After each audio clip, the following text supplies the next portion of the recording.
Assalamualaikum warahmatullahi wabarakatuh. Saya Miliana. Di sini saya akan mereview materi hadis tentang targhib dan tarhib. Definisi targhib. Targhib adalah strategi atau cara meyakinkan seseorang terhadap kebenaran Allah Subhanahu wa taala melalui janjinya yang disertai dengan bujukan ganjaran yang berupa pemberian barang dan rayuan untuk melakukan amal-amal soleh.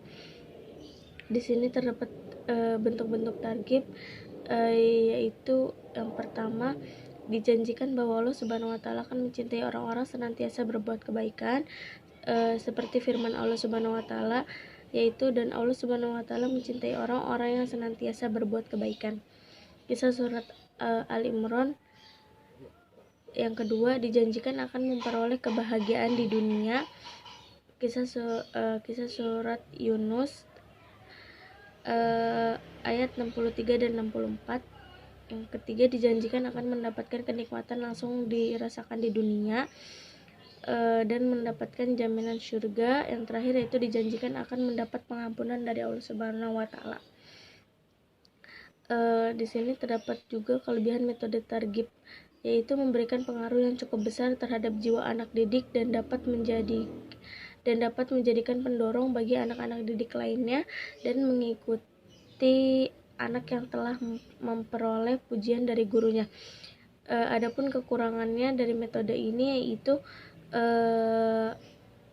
dapat menimbulkan dampak negatif apabila guru lakukannya secara berlebihan, sehingga mungkin bisa mengakibatkan murid menjadi merasa dirinya lebih tinggi daripada teman-temannya. Di sini definisi tarhib.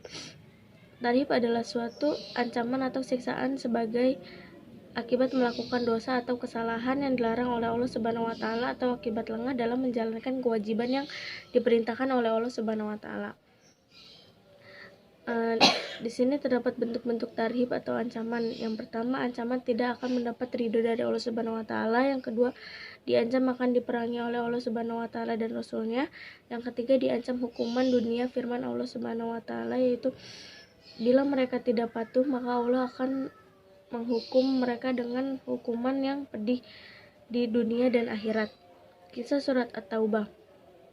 Yang keempat yaitu mendapatkan siksa langsung di dunia, diancam hukuman di neraka. Selanjutnya di sini terdapat hadis tentang ancaman hakim zalim, yaitu dari Abdullah bin Aufa. Dia berkata, Rasulullah SAW bersabda, sesungguhnya Allah bersama hakim selama dia tidak menyimpang. Jika dia menyimpang, Allah meninggalkannya dan syaitan pun menemaninya. Hadis riwayat Tirmizi nomor 1330, dihasankan oleh Syekh Albani. Cukup sekian review materi hadis dari saya. Wassalamualaikum warahmatullahi wabarakatuh.